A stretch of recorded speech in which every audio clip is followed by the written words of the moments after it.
Hi everyone, welcome to let's improve nursing. তোমরা যারা যারা 2025 সালে জেনপাস ইউজি পরীক্ষার জন্য প্রিপারেশন করছো, তোমাদের টার্গেট বিএসসি নার্সিং হোক বা বিএসসি প্যারামেডিক্যাল হোক, এই মুহূর্তে আমাদের হাতে যে সময়টুকু রয়েছে সেই সময়ে কিন্তু আমাদের খুব ভালো করে পড়াশোনা করতে হবে। এবং এই মুহূর্তে আমরা যদি আমাদের মাথায় একটা টার্গেট ফিক্স করতে পারি যে আমাদের কত মার্কস পরীক্ষায় টার্গেট করে চলা উচিত, তাহলে কিন্তু আমরা একটা প্রপার দিশা পেতে পারি যে এটা আমার টার্গেট এবং এই টার্গেট অনুযায়ী আমাকে চলতে হবে এবং এই টার্গেট অনুযায়ী আমাকে পড়াশোনা করতে হবে। তাহলে কিন্তু আমরা একটা বেটার ওয়েতে প্রিপারেশন করতে পারি। এবং লেটস ইমপ্রুভ নার্সিং তোমাদের জেনপাস ইউজির প্রিপারেশনে সবসময় তোমাদের সাথে রয়েছে। সেই জন্য আজকের এই ভিডিওতে আমি তোমাদের সঙ্গে একটা বিষয় নিয়ে ডিসকাস করব যে 2025 সালে যারা যারা জেনপাস ইউজি পরীক্ষা দিচ্ছ, তোমরা যদি একটা গভর্নমেন্ট সিট পেতে চাও, তোমার কত মার্কস টার্গেট করে চলা উচিত। তুমি এসসি হও, এসটি হও, জেনারেল হও, ওবিসি হও, ইডাব্লিউএস হও, তোমার কত মার্কস বা কত র্যাঙ্ক এক্ষেত্রে টার্গেট করে চলা উচিত যাতে তুমি একটা গভর্নমেন্ট প্যারামেডিক্যাল সিট বা একটা গভর্নমেন্ট নার্সিং সিট পেতে পারো। তাহলে চলো আর দেরি না করে আজকের এই ভিডিওটি স্টার্ট করি। ভিডিওটি শুরু থেকে শেষ অবধি একদম ক্লিয়ারলি দেখবে যাতে তোমরা সমস্ত বিষয় বুঝতে পারো, কেউ অর্ধেক থেকে চলে যাবে না, কারণ তোমরা অবশ্যই জানো যে half knowledge is dangerous, right? তাহলে চলো আমরা স্টার্ট করি। তো সবার প্রথমে বোঝো, আমরা যদি কথা বলি আমাদের গভর্নমেন্ট কলেজগুলো নিয়ে, ঠিক আছে? আমরা যদি এই ক্ষেত্রে বিএসসি নার্সিং এর জন্য কথা বলি, আমাদের গভর্নমেন্ট কলেজের জন্য, ঠিক আছে, আমাদের বিএসসি নার্সিং এর কথা বলছি, ওকে, বিএসসি নার্সিং এর কথা বলছি। এবার আমরা যদি গভর্নমেন্ট কলেজগুলো নিয়ে কথা বলি, এই ক্ষেত্রে কিন্তু অনলি ফিমেল ক্যান্ডিডেটরাই জেনপাস ইউজির মাধ্যমে আমাদের বিএসসি নার্সিং এর গভর্নমেন্ট কলেজগুলোতে এলিজিবল হয়। কিন্তু আমরা যদি বিএসসি প্যারামেডিক্যালের কথা বলি, সেই ক্ষেত্রে আমাদের যে গভর্নমেন্ট কলেজগুলো, তার জন্য কিন্তু আমাদের ফিমেল অ্যান্ড, আমি আর পুরোটা লিখছি না, ফিমেল অ্যান্ড মেল দুজনেই কিন্তু এলিজিবল হয়। এবং এই ক্ষেত্রে আমরা যদি নাম্বার অফ সিটস দেখি, আমাদের বিএসসি নার্সিং এর নাম্বার অফ সিটস কম্পারেটিভলি বেশি, ওকে, অ্যান্ড আমাদের যে এই বিএসসি প্যারামেডিক্যাল, সেখানে কিন্তু নাম্বার অফ সিটস কম্পারেটিভলি অনেক কম। তাহলে তোমরা বুঝতেই পারছো যে এই ক্ষেত্রে যারা মেল ক্যান্ডিডেট রয়েছে তাদের কিন্তু গভর্নমেন্ট সিটের জন্য বিএসসি প্যারামেডিক্যালই থাকছে এবং সেই ক্ষেত্রে নাম্বার অফ সিটও কম্পারেটিভলি কম। তাহলে এখানে আবার ফিমেল ক্যান্ডিডেটরাও এলিজিবল হচ্ছে। তাহলে যারা মেল ক্যান্ডিডেট তারা যদি এই ক্ষেত্রে একটা গভর্নমেন্ট কলেজ টার্গেট করছো, প্যারামেডিক্যাল টার্গেট করছো, তোমাদের কিন্তু অনেক বেশি ভালো করে পড়াশোনা করতে হবে, তার কারণ তোমাদের জন্য কম্পিটিশনটা কিন্তু অনেক বেশি। এবার যারা ফিমেল ক্যান্ডিডেট রয়েছে তাদের জন্য যে খুব একটা ইজি সেটা কিন্তু নয়, কারণ পরীক্ষা দেবে এতজন, কিন্তু গভর্নমেন্ট সিট কতগুলো রয়েছে? গভর্নমেন্ট সিট আমাদের রয়েছে ওই 1700টার কাছাকাছি। আমি আজকে তোমাদের কোনো এক্স্যাক্ট ডেটা দিচ্ছি না, তোমরা যদি এক্স্যাক্ট ডেটা জানতে চাও আমি তোমাদের জন্য একটা আলাদা করে ভিডিও বানাবো, সেখানে কোন কলেজে কত কি সিট রয়েছে সমস্ত কিছু বলে দেবো। আজকে আমি তোমাদের একটা ওভারঅল আইডিয়া দিচ্ছি যে তোমাদের কিভাবে কি করতে হবে। এবং এই বছর তোমাদের জন্য একটা ভালো খবর রয়েছে, যারা যারা এক্ষেত্রে বিএসসি নার্সিং এর জন্য যাচ্ছ, তোমাদের জন্য কিন্তু একটা নতুন কলেজ অ্যাড হয়েছে, একটা নতুন গভর্নমেন্ট কলেজ খোলা হচ্ছে এবং সেখানে কিন্তু তোমাদের 60টা সিট ইনক্রিজ হচ্ছে, ওকে, তোমাদের কিন্তু 60টা সিট ইনক্রিজ হচ্ছে। তাহলে এটাও কিন্তু একটা মোটিভেশন যে 60টা গভর্নমেন্ট সিট যদি নতুন অ্যাড হচ্ছে, সেই হিসেবে কিন্তু আমার পড়াশোনা আরো বাড়িয়ে দেওয়া উচিত, তার কারণ আমার যে সিট পাওয়ার প্রবাবিলিটি সেটা কিন্তু এক্ষেত্রে বেড়ে যাচ্ছে। 60টা সিট কিন্তু মুখের কথা নয়, ওকে, অনেক কিছু কিন্তু এক্ষেত্রে তাহলে তোমাদের সুবিধা হতে চলেছে। এবার এখানে আরো একটা বিষয় রয়েছে যে এই বছরে আমাদের ডাব্লিউবিএনসির যে আমাদের সিট ম্যাট্রিক্সটা বেরিয়েছিল, যেখানে কিনা বিভিন্ন কলেজগুলো সম্পর্কে কারা অ্যাপ্রুভাল পেয়েছে কারা অ্যাপ্রুভাল পায়নি সেগুলো লিস্ট দেওয়া ছিল। তো সেখানে যদি আমরা দেখি, আমাদের বেশ কিছু গভর্নমেন্ট বিএসসি নার্সিং কলেজ তারা কিন্তু এখনো ডাব্লিউবিএনসির অ্যাপ্রুভাল পায়নি। কিন্তু এটা নিয়ে খুব একটা বেশি চিন্তা করার কোনো বিষয় নেই। যেই কলেজগুলো এখনো অ্যাপ্রুভাল পেন্ডিং রয়েছে তারা খুবই ভালো কলেজ, বড় কলেজ, অ্যান্ড সেই ক্ষেত্রে আমাদের যতক্ষণে কাউন্সিলিং স্টার্ট হবে ততক্ষণে আমি যা এক্সপেক্ট করছি তাদের যে অ্যাপ্রুভাল সেটা তারা পেয়ে যাবে। তো এই মুহূর্তে আমাদের কিন্তু পড়াশোনায় খুব ভালোভাবে জোর দিতে হবে। এক নম্বর, যারা প্যারামেডিক্যালের জন্য প্রিপারেশন করছো, সে তুমি মেল ক্যান্ডিডেট হও বা ফিমেল ক্যান্ডিডেট হও, কারণ অনেক ফিমেল ক্যান্ডিডেটও কি থাকবে এক্ষেত্রে টার্গেট থাকবে কিন্তু প্যারামেডিক্যাল। এবার এই যারা ফিমেল ক্যান্ডিডেটরা প্যারামেডিক্যাল টার্গেট করছো তারা কিন্তু এটা মাথায় রেখো, নার্সিং এ যেরকম শুধুমাত্র ফিমেল ক্যান্ডিডেটরাই এলিজিবল হচ্ছে, এখানে কিন্তু তোমাদের সঙ্গে মেল ক্যান্ডিডেটরাও এলিজিবল হচ্ছে। আর যারা মেল ক্যান্ডিডেট পরীক্ষা দিচ্ছ তাদের মাথায় এটা থাকতে হবে যে তোমরা কিন্তু নার্সিং এর গভর্নমেন্ট কলেজে এলিজিবল নাও, তোমাদের একমাত্র পাখির চোখ হচ্ছে এই বিএসসি প্যারামেডিক্যাল, সেখানে নাম্বার অফ সিট কম, তাহলে খুব ভালো করে কিন্তু পড়াশোনা করতে হবে। তাহলে এবার চলো আমরা দেখি যে তোমাদের কিরকম কি র্যাঙ্কের মধ্যে থাকতে হবে যদি তোমাদের এক্ষেত্রে কি করতে হয়, যদি তোমাদের এক্ষেত্রে একটা গভর্নমেন্ট সিট কনফার্ম করতে হয়। এবং এই ক্ষেত্রে আমি তোমাদের একটা আইডিয়া দিচ্ছি, ওকে, অ্যান্ড আমি সেটা ক্যাটাগরি ওয়াইজ আইডিয়া দেওয়ার চেষ্টা করছি।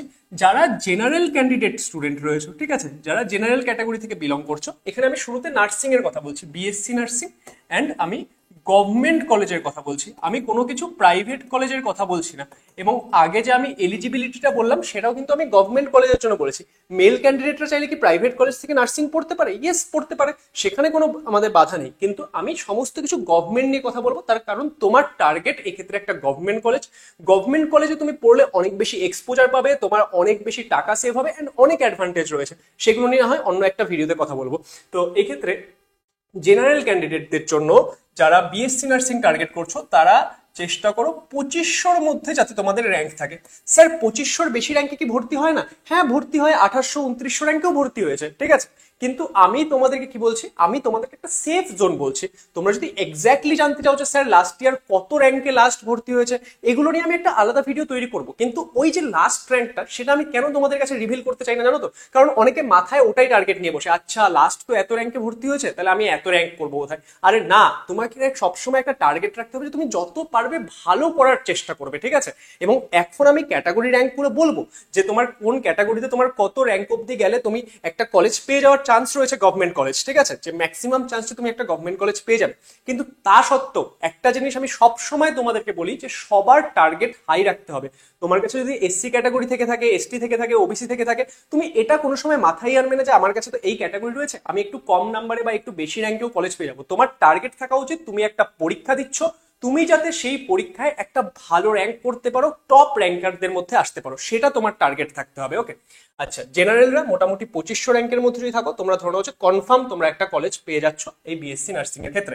এর থেকে বেশি র্যাঙ্কেও হয়, কিন্তু আমি যেটা বলছি যে আমি তোমাদের বলছি যে তোমরা এটা এর থেকে বেশি একটা মানে তোমরা একটা টার্গেট বানাও যে আমি এর মধ্যে আসার চেষ্টা করবো, ঠিক আছে, ওকে।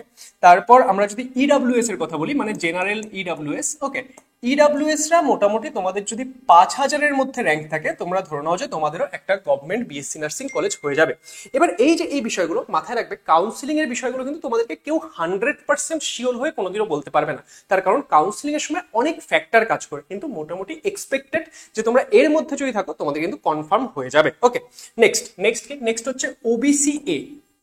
দেখো ভিডিওটা আজকের একটু লেন্দি হতে পারে, কিন্তু শেষ অবধি দেখবে সবাই, ঠিক আছে, তাহলে তোমরা একটা আইডিয়া করতে পারবে, এন্ড সেই হিসেবে তোমরা কিন্তু পড়াশোনা করতে পারবে। তাহলে মোটামুটি 4000 র্যাঙ্কের মধ্যে যদি থাকো ওবিসি এর ক্ষেত্রে, তোমার একটা সিট পেয়ে যাওয়ার চান্স মানে ম্যাক্সিমাম প্রবাবিলিটি রয়েছে। ওবিসি বি, ওবিসি বি এর ক্ষেত্রে তুমি মোটামুটি 3400-3500 র্যাঙ্কের মধ্যে যদি থাকো না, তাহলে তোমার একটা গভর্নমেন্ট কলেজ হয়ে যাওয়ার বেস্ট চান্স রয়েছে, ওকে। তারপর আর কি রয়েছে, আমরা যদি এরপর দেখি যে এসসিদের ক্ষেত্রে মোটামুটি কত দূর অবধি যেতে পারে। এসসিরা মোটামুটি টার্গেট করো যে 5700 থেকে 5800-র মধ্যে যাতে তোমাদের র্যাঙ্ক থাকে, তাহলে তোমার ম্যাক্সিমাম প্রবাবিলিটি রয়েছে। আর এসটিদের ক্ষেত্রে একটু কাট অফটা বেশ অনেক র্যাঙ্ক অবধি যায়, তো তোমরা এই ক্ষেত্রে 14-15 হাজার অবধিও কিন্তু টার্গেট রাখতে পারো, যে 14-15 হাজার অবধি তোমাদের থাকলে তোমরা কিন্তু পেয়ে যাবে। কিন্তু এই যে এই র্যাঙ্কগুলো বললাম, এই র্যাঙ্কগুলো যাতে আমাদের টার্গেট কোনোভাবেই না হয়। আমাদের টার্গেট কি থাকবে? আমাদের টার্গেট থাকবে যে আমরা আন্ডার 100 র্যাঙ্ক করব, আমাদের টার্গেট থাকবে যে আমরা আন্ডার 500 র্যাঙ্ক করব, এটা আমাদের টার্গেট থাকবে। এগুলো আমরা কি নিয়ে কথা বলছি, যে কতর মধ্যে থাকলে তুমি একটা কলেজ পেয়ে যাবে। কিন্তু যারা যারা জেনপাস ইউজি বা এএনএম জিএনএম পরীক্ষার জন্য প্রিপারেশন করছো, তাদেরকে একটা কথা বলবো যে তোমরা সবসময় চেষ্টা করো টপ র্যাঙ্কারদের মধ্যে আসতে, যাতে এমন হয় তুমি তোমার পছন্দ মতো কলেজ সিলেক্ট করতে পারো। এমন যাতে না হয় যে তুমি যেটা পাচ্ছ সেটা নিতে হচ্ছে। তো এই যে কয়েকটা দিন সময় রয়েছে, সেই সময়টাকে ভালো করে কাজে লাগাও। লেটস ইমপ্রুভ নার্সিং এ আমরা তোমাদের জন্য রেগুলারলি পড়াচ্ছি, বিভিন্ন ক্লাসগুলো ফলো করো, পড়াশোনা করো, অ্যান্ড যত ভালো পারো একটা র্যাঙ্ক নিয়ে আসার চেষ্টা করো। দেখো তাহলে এটা আমরা কোনো সময় টার্গেট করে চলবো না, আমরা টার্গেট রাখবো সবসময় টপ র্যাঙ্ক। এবার টপ র্যাঙ্ক আমরা কত টার্গেট রাখবো সেটার আগে আমি তোমাদের একটা কথা বলি, যারা যারা জেনপাস ইউজির প্রিপারেশন করছো, দেখো জেনপাস ইউজির প্রিপারেশনে এই যে বাকি সময়টা রয়েছে, সেই সময় কিন্তু তোমাদের প্র্যাকটিস করা এবং মক টেস্ট দেওয়া খুবই জরুরি, কারণ এই দুটো জিনিসই তোমার র্যাঙ্ক ডিসাইড করবে যে কে কত বেশি প্র্যাকটিস করছে এবং কে কত ভালো মক টেস্ট দিচ্ছে, মক টেস্টে নিজের ভুলগুলো ধরে আবার সেটাকে ঠিক করছে। তো সেটাতে হেল্প করার জন্য লেটস ইমপ্রুভের তরফ থেকে আমরা তোমাদের জন্য নিয়ে এসেছি rank improvement course 2 and rank improvement 2.0 plus mock test combo. তো তোমরা এই র্যাঙ্ক ইমপ্রুভমেন্ট কোর্সে তোমাদের কি করানো হবে, এখানে তোমাদের 1800 প্লাস লেখা রয়েছে, নিয়ারলি 2000-এর কাছাকাছি এমসিকিউ তোমাদের এই ব্যাচের মধ্যে সলভ করানো হবে, তোমাদের physics, chemistry, biology, logical reasoning এবং ইংলিশ মিলিয়ে। তো এই ব্যাচের মধ্যে কিন্তু তোমরা এনরোল করতে পারো, ঠিক আছে? তাহলে তোমাদের প্রচুর কোয়েশ্চেন প্র্যাকটিস হয়ে যাবে। আর যারা যারা এর সঙ্গে মক টেস্টও দিতে চাও তারা আমাদের এই RIC2 অ্যান্ড মক টেস্ট কম্বোতে জয়েন করতে পারো। এখানে RICর জিনিসগুলো সেম থাকবে, সাথে তোমরা মক টেস্টটা পেয়ে যাবে। মক টেস্ট টোটাল 40টা মক টেস্ট থাকবে, তার মধ্যে 25টা থাকবে সাবজেক্ট ওয়াইজ মক টেস্ট, 15টা থাকবে full length mock test. Okay, এবং ফুল লেন্থ মক টেস্টগুলোর কিন্তু ভিডিও সলিউশনসও পেয়ে যাবে। তো এই যে এই ব্যাচগুলো, দেখো এই ব্যাচগুলো যখন আমাদের লঞ্চ হয়েছিল সেখানে আমরা বলেছিলাম যে আমাদের প্রথম 100 জনের জন্যই কিন্তু এই ডিসকাউন্টেড প্রাইসগুলো অ্যাভেলেবেল থাকবে। তোমরা দেখতে পাচ্ছ ব্যাচের অ্যাকচুয়াল প্রাইস বেশি, 549, 749, কিন্তু তোমাদের 100 রুপিস করে ডিসকাউন্ট দেওয়া হচ্ছিল প্রথম 100 জন স্টুডেন্টের জন্য, যেটা কিনা আমরা টিচার্স ডের সময় তোমাদের জন্য আরেকটু ইনক্রিজ করে আরো 25 জন স্টুডেন্টের সংখ্যা কিন্তু এক্ষেত্রে বাড়িয়ে দিয়েছিলাম। কিন্তু আমাদের এই সংখ্যাটা কিন্তু এখন ফিল হয়ে গেছে। কিন্তু স্টিল যেহেতু তোমরা অনেকেই রিচ আউট করছো, বলছো যে স্যার আর কয়েকদিন অফারটা থাকলে ভালো হয়, তো দেখো আমাদেরও অফার দেওয়ার তো একটা লিমিট রয়েছে, কারণ আমাদেরও সমস্ত কিছু একটা প্রপারলি চালাতে হবে। তো আমরা এই ক্ষেত্রে তোমাদের জন্য একটা ডেট ফিক্স করে দিচ্ছি যে 12th অফ সেপ্টেম্বর অবধি তোমাদের যে কুপন কোড কি ছিল, তোমাদের যে কুপন কোড আমাদের ফার্স্ট 100 সেটা অ্যাপ্লিকেবল হবে, যেটার মাধ্যমে তোমরা 100 টাকা ডিসকাউন্ট পেতে পারবে, ঠিক আছে? মানে তোমাদের এই প্রাইসটা কমে এটা হয়ে যাবে এন্ড এই প্রাইসটা কমে এটা হয়ে যাবে। তো সেই ক্ষেত্রে যারা যারা এনরোল করতে চাইছো 12ই সেপ্টেম্বরের মধ্যে এনরোল করে নিও, এই কুপন কোডটা ইউজ করো, তাহলে তোমরা 100 টাকা ডিসকাউন্ট পাবে। তারপরে কিন্তু মানে প্রাইসটা সেটা বেড়ে যাবে। এন্ড যারা যারা জেনপাস নিয়ে সিরিয়াস, অবশ্যই এই কোর্সগুলোতে আসার চেষ্টা করো। তুমি মক টেস্ট অবশ্যই দাও এবং RICতে কোয়েশ্চেনগুলো অবশ্যই প্র্যাকটিস করো, ঠিক আছে? তাহলে এই বিষয়টা তোমাদের কাছে আমি ক্লিয়ার করে দিলাম। এবার চলো আমি বাকি বিষয়গুলোর কথা বলি, কিন্তু তার আগে তোমাদের যদি জয়েন করতে কোনো প্রবলেম হয় তোমরা এই নম্বরগুলোতে কন্ট্যাক্ট করতে পারো, আমাদের টিম থেকে তোমাদেরকে গাইড করে দেবে। এবার আমরা যে আমাদের মার্কস কত টার্গেট করবো, স্যার র্যাঙ্ক তো বুঝে গেলাম, কিন্তু সেই ক্ষেত্রে আমরা মার্কস কিভাবে কি টার্গেট করবো, তার কারণ আমাদের র্যাঙ্ক আমাদের কত মার্কসে আসবে সেটাই তো আমরা জানি না, তাই না? তো আমি তোমাদের একটা আইডিয়া দেওয়ার জন্য 2024 সালের মার্কস ভার্সেস র্যাঙ্কগুলো বলছি। কোথা থেকে স্যার র্যাঙ্কগুলো পেয়েছেন, মার্কসগুলো পেয়েছেন, যে এগুলো একদম অথেন্টিক ডেটা। আমাদের স্টুডেন্টরা যারা লাস্ট ইয়ার র্যাঙ্ক করেছিল তারা আমাদেরকে রেজাল্ট পাঠিয়েছিল, তারা আমাদেরকে ডিটেলস জানিয়েছিল, সেখান থেকে কিন্তু আমরা তোমাদেরকে এই মার্কস ভার্সেস র্যাঙ্কগুলো দিচ্ছি। অ্যান্ড দেখো আমাদের লাস্ট ইয়ারের স্টুডেন্টরা যদি এত ভালো র্যাঙ্ক করতে পারে, এই বছর কিন্তু তোমরা চেষ্টা করলে তোমরাও করতে পারবে। তো সেই হিসেবে টার্গেট নিয়ে চলো। দেখো আমাদের লাস্ট ইয়ার, আমি তোমাদের একদম টপ র্যাঙ্ক থেকে হিসাব দিচ্ছি, মানে টপ র্যাঙ্ক থেকে আইডিয়া দিচ্ছি, কারণ আমাদের স্টুডেন্টরা একদম টপ র্যাঙ্ক থেকে কিন্তু র্যাঙ্ক করা স্টার্ট করেছে। লাস্ট ইয়ার আমাদের 83.16 মার্কসে র্যাঙ্ক হয়েছিল হচ্ছে, এখানে আমি র্যাঙ্ক গুলো লিখছি এবং অফকোর্স আমি যা কিছু র্যাঙ্ক লিখছি সেগুলো জেনারেল র্যাঙ্ক। এন্ড একটু আগেও যে আমি তোমাদের র্যাঙ্ক গুলো বললাম, এগুলো কিন্তু আমাদের GMR র্যাঙ্ক, এগুলো কিন্তু ক্যাটাগরি র্যাঙ্কের কথা বলছি না, এগুলো GMR র্যাঙ্ক। ওকে, তো এক্ষেত্রে দেখো আমাদের লাস্ট ইয়ার যে GMR, আমি লিখেও দিচ্ছি যে আমাদের GMR র্যাঙ্কের কথা বলছি। ওকে, তো 83.16 আমাদের একজন স্টুডেন্ট ছিল, ওর র্যাঙ্ক হয়েছিল 2। ওকে, এই মার্কসে। তারপর আমাদের একজন স্টুডেন্ট ছিল, ওর মার্কস এসেছিল হচ্ছে 76.91। এদের সবার টপার স্টক আমাদের চ্যানেলে রয়েছে, তোমরা গিয়ে দেখতেও পারবে। ওকে, ওর র্যাঙ্ক হয়েছিল হচ্ছে 8। ওকে, তারপর দেখো আমাদের দুজন স্টুডেন্ট ছিল, ওদের নাম্বারগুলো কত ছিল জানো তো? নাম্বারগুলো ছিল হচ্ছে 72.16, সেম নাম্বার পেয়েছিল, কিন্তু ওখানে হয়তো ওদের পজিটিভ মার্ক নেগেটিভ মার্কের কিছু ব্যাপার ছিল, সেজন্য একজনের র্যাঙ্ক আগে হয়েছে, একজনের র্যাঙ্ক পরে হয়েছে। তো একজনের র্যাঙ্ক হয়েছিল 35, একজনের র্যাঙ্ক হয়েছিল 36। ওকে, তো এরকম কিছু আমরা আইডিয়া পেয়ে যাচ্ছি। এবার আমি তোমাদের একটা একটা করে লিখতে গেলে তো অনেক ভরে যাবে, এত রেজাল্ট রয়েছে। তো আমি তোমাদের আরো কিছু আইডিয়া দিচ্ছি।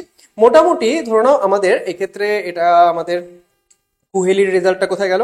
হ্যাঁ, এই যে 67.75 মার্কসে যে স্টুডেন্টটা ছিল, ওর র্যাঙ্ক হয়েছিল হচ্ছে এক্ষেত্রে 102। ওকে, ও এইমস নার্সিংও দিয়েছিল, তো এই মুহূর্তে ও আই গেস এইমস কল্যাণীতে পড়ছে, BSc নার্সিং। ওকে, আচ্ছা তারপর কি, তারপর তাহলে তোমরা মোটামুটি বুঝে গেলে যে 67 মার্কসের কাছাকাছি তোমাদের থাকছে, তোমাদের কিন্তু আন্ডার 100 র্যাঙ্ক হচ্ছে লাস্ট ইয়ারের হিসেবে, ঠিক আছে? এই বছর কি স্যার একদম সেম থাকবে? একদম সেম থাকবে না, একটু আপ ডাউন হবে, কিন্তু নিয়ারলি সেমই প্রত্যেক বছর থাকে। তো এই মার্কসগুলো তোমরা টার্গেট করে রাখতে পারো। আচ্ছা, নেক্সট আমরা যদি স্যার দেখি যে আমাদের আরেকটু বেশি র্যাঙ্ক অবধি আমরা যদি যেতে চাই স্যার, মোটামুটি 200 র্যাঙ্কের মধ্যে, তাহলে তারাও দেখি আমাদের কোন স্টুডেন্ট ছিল। আমাদের লাস্ট ইয়ার আরআইসির একজন স্টুডেন্ট ছিল, ওর র্যাঙ্ক হয়েছিল হচ্ছে 203। ওকে, 203 র্যাঙ্ক হয়েছিল এই র্যাঙ্ক ইমপ্রুভমেন্ট কোর্স, যেটার সম্পর্কে একটু আগে আমি তোমাদের বললাম। তো ওর মার্কস ছিল হচ্ছে 64.75। ওকে, তার মানে তোমরা দেখতে পাচ্ছ এখানে 3 মার্কসের ডিফারেন্সে 100 র্যাঙ্কের ডিফারেন্স হচ্ছে কিন্তু, ঠিক আছে। আচ্ছা, আমরা যদি আরো দেখি স্যার, মোটামুটি 500-র মধ্যে বলে দিন স্যার, 500-র মধ্যে। 500-র মধ্যে দেখো আমি খুঁজছি একবার, ঠিক আছে। হ্যাঁ, আমাদের আরআইসিরই একজন স্টুডেন্ট ছিল, ওর র্যাঙ্ক হয়েছিল হচ্ছে 520। ওকে, 520 র্যাঙ্ক হয়েছিল। ওর যে মার্কস ছিল সেটা ছিল হচ্ছে 59.91। ওকে, 59.91। আচ্ছা, নেক্সট আমরা যদি আরো দেখি যে আমাদের কত র্যাঙ্কে, এবার আমরা আন্ডার 1000 র্যাঙ্ক অব্দি দেখে নিই, ঠিক আছে। দেখো আমাদের আরআইসিরই একজন স্টুডেন্ট ছিল, ওর র্যাঙ্ক হয়েছিল হচ্ছে 977। ওকে, ওর মার্কস কত ছিল? ওর মার্কস ছিল হচ্ছে এক্ষেত্রে 56.5। ওকে, 56.5। অ্যান্ড আমি তোমাদের কম্প্যারিজনটা বোঝানোর জন্য, ঠিক আছে, আমাদের আরেকজন আরআইসি স্টুডেন্ট ছিল, ওর মার্কস ছিল হচ্ছে 56.083। ওকে, ওর র্যাঙ্ক হয়েছিল কত বলতো? ওর র্যাঙ্ক হয়েছিল হচ্ছে 1046। ওকে, তাহলে এই যে এই র্যাঙ্কগুলো তোমরা তোমরা বুঝে যাচ্ছ যে লাস্ট ইয়ার মোটামুটি 56-র বেশি নাম্বার পেলে কিন্তু আমাদের আন্ডার 1000 র্যাঙ্ক হচ্ছিল। স্যার আপনি আমাদের যে র্যাঙ্কগুলোর একটা আইডিয়া দিলেন যে জেনারেলদের জন্য মোটামুটি 2500, তো 2500 র্যাঙ্ক কত মার্কসের মধ্যে হয়েছিল সেটা আমি চলো তোমাদেরকে একবার বলে দিচ্ছি যে 2500-র মধ্যে যদি তোমাদের র্যাঙ্ক করতে লাগতো কত মার্কস প্রয়োজন ছিল। তো এক্ষেত্রে আমাদের ড্রিম ব্যাচের 3জন স্টুডেন্ট ছিল, তাদের পরপর র্যাঙ্কগুলো বলছি। একজনের র্যাঙ্ক ছিল হচ্ছে 2512, একজনের র্যাঙ্ক ছিল হচ্ছে 2524, একজনের র্যাঙ্ক ছিল হচ্ছে 2546। ওকে, 2546। এরা সবাই আমাদের ড্রিম ব্যাচের স্টুডেন্ট ছিল, বুঝতে পারলে? তো এদের যে র্যাঙ্ক ছিল, মানে মার্ক ছিল, র্যাঙ্ক তো আমি তোমাদের বলে দিলাম। 2512 যার ছিল তার এক্ষেত্রে মার্কস ছিল কত? তার মার্কস ছিল হচ্ছে এক্ষেত্রে 50.5। ওকে, 50.5। আচ্ছা, তারপর এক্ষেত্রে আমাদের যে 2524, ওর র্যাঙ্ক, ওর মার্কসটা এক্ষেত্রে আমার একটু গন্ডগোল মনে হচ্ছে। ওর মার্কসটা ঠিকঠাক করে হয়তো এখানে এন্টার করা নেই আমাদের ডেটাতে। যার 2546 র্যাঙ্ক ছিল, তার মার্কস ছিল হচ্ছে 50.41। তার মানে দেখো এই যে 0.9 মার্কসের জন্য এত র্যাঙ্কের ডিফারেন্স হয়ে যাচ্ছে কিন্তু। তাহলে তোমরা মোটামুটি 2500-র মধ্যে র্যাঙ্ক করতে হলে কত মার্কস লাগছে সেটা তোমরা বুঝতে পারবে। আচ্ছা, এরপর কি রয়েছে? এরপর আমরা দেখি মোটামুটি আমাদের 4000-এর মধ্যে র্যাঙ্ক করতে হলে কত মার্কসের প্রয়োজন। তোমাদের যদি 4000-এর মধ্যে র্যাঙ্ক করতে হয়, 4000-এর মধ্যে র্যাঙ্ক করতে হলে আমাদের একটা স্টুডেন্ট ছিল, তার র্যাঙ্ক ছিল হচ্ছে 3951। ওকে, ও কোন ব্যাচের স্টুডেন্ট ছিল? ও ছিল হচ্ছে ড্রিম ব্যাচের স্টুডেন্ট। ওকে, ওর মার্কস ছিল হচ্ছে 47 পয়েন্ট এক্ষেত্রে 47.33। ওকে, 47.33। তাহলে তোমরা মোটামুটি বুঝে গেলে যে 47-এর মতো নাম্বার পেলে তোমাদের আন্ডার 4000 মতো র্যাঙ্ক হয়ে যাচ্ছে। স্যার আমাদের যদি 5000-এর মধ্যে আমি র্যাঙ্ক টার্গেট রাখি তাহলে আমাদের কত মার্কস দরকার? দেখো 5000-এর মধ্যে যদি র্যাঙ্ক টার্গেট রাখতে চাও, ঠিক আছে, আমাদের ড্রিম ব্যাচের একজন স্টুডেন্ট ছিল, ওর মার্কস ছিল হচ্ছে 45.41। ওকে, 45.41। ওর কত এক্ষেত্রে র্যাঙ্ক ছিল? দেখো আজকের ভিডিওটা অফকোর্স একটু লেন্দি হবে, কারণ আমি তোমাদের ইচ অ্যান্ড এভরি ডেটা বলছি, যাতে করে কি হয়, যাতে করে তোমরা পুরো অ্যানালাইসিসটা করে পুরো নিজের একটা টার্গেট সেট করতে পারো, ঠিক আছে। তাহলে এক্ষেত্রে ওর যে র্যাঙ্ক মার্কস ছিল সেটা কত লিখলাম? 45.41 না? হ্যাঁ, ওর এক্ষেত্রে র্যাঙ্ক ছিল হচ্ছে 5203। তো আমি আর এরপর যাচ্ছি না, তোমরা মোটামুটি বুঝে যাচ্ছ যে এরকম মার্কসে কিন্তু তোমাদের এইরকম র্যাঙ্ক হচ্ছে। এবার তাহলে তোমাদের কত টার্গেট রাখা উচিত? দেখো আমি তোমাদের বলবো, তোমরা এক্ষেত্রে দেখতে পাচ্ছ যে আমাদের কত, আমাদের 72 মার্কসের যদি তুমি পাচ্ছ, তোমার আন্ডার 50 র্যাঙ্ক হচ্ছে।